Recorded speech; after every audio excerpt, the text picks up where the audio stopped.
अपन पढ़ेंगे कोशिका के बारे में। तो कोशिका क्या होती है?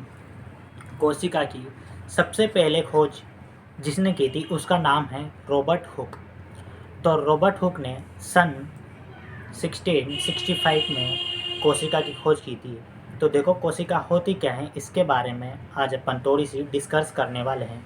तो चलो आज अपन अपने पॉइंट पे आते हैं, कोशिका पे। तो देखो कोशिका जो होती है, तो कोशिका की खोज रॉबर्ट हुक ने सन 1665 में की थी। ये चीज़ मैं पहले ही बता चुका आपको। आगे देखते हैं कि जब इसने कॉर्क की पतली काट के अवलोकन पर पाया।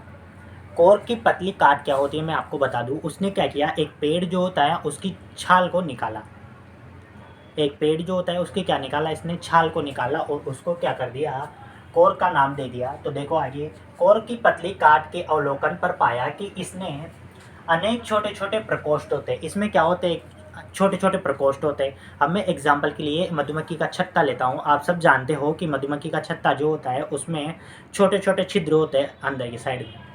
क्या होते हैं, छोटे छोटे छिद्र होते हैं जिनको अपन क्या बोलते हैं, प्रकोष्ठ बोलते हैं। तो उसने भी क्या किया, कॉर्क जो लिया तो उसमें उसने देखा कि उसके अंदर छोटे छोटे प्रकोष्ठ होते हैं जिसकी संरचना मधुमक्खी की छत्ते की जैसी होती है। जिसकी संरचना क्या होती है, मधुमक्खी की छत्ते के जैसे होती है, सेम टू सेम। आगे देखो, तो उससे मालूम पड़ती है कि प्रकोष्ठों को उन्होंने कोशिका कहा। प्रकोष्ठों को, उन्हीं प्रकोष्ठों को उन्होंने क्या किया, क्या कहा, कोशिका कहा। कोशिका को क्या बोलते हैं, सेल बोलते हैं। कोशिका को क्या बोलते हैं, सेल बोलते हैं। ये किसने कहा था, किसने कहा था, ये रॉबर्ट हुक ने कहा था। क्या कहा था कि जो उनकी प्रकोष्ठ होती हैं वो क्या होते हैं, एक मधुमक्खी की छत्ते की तरह होती है, जिन्होंने उनको क्या नाम दे दिया, कोशिका नाम दे दिया। चलो आगे देखते हैं कि यह एक लैटिन भाषा का शब्द है। कोशिका जो है वो क्या है, एक लैटिन भाषा का शब्द है। देखो जिसका मतलब होता है छोटा कमरा।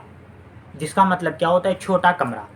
किसका मतलब, लैटिन भाषा के जो शब्द हैं कोशिका यानी कि सेल, उसका मतलब क्या होता है, छोटा कमरा होता है। छोटा कमरा मतलब जो उसका जो प्रकोष्ठ है, जो मधुमक्खी जो उसके अंदर जो छिद्र पाए जाते हैं उसको क्या बोलते हैं, छोटा कमरा बोलते हैं। ठीक है, आगे देखो कि इसकी संरचना अलग अलग होती है। इसकी संरचना क्या होती है, अलग अलग होती है। सब जगह इसकी संरचना अलग अलग होती है लेकिन एक जैसी दिखाई देती है।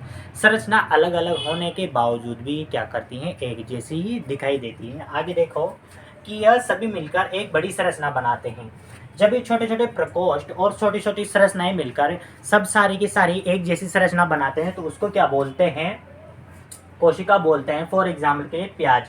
प्याज यानी कि ऑनियंस, आप सब जानते हो प्याज क्या होता है। तो जब अपन प्याज के ऊपर की एक झिल्ली निकालते हैं तो उसके अंदर बहुत सारी अलग अलग झिल्लियाँ निकलती जाती हैं।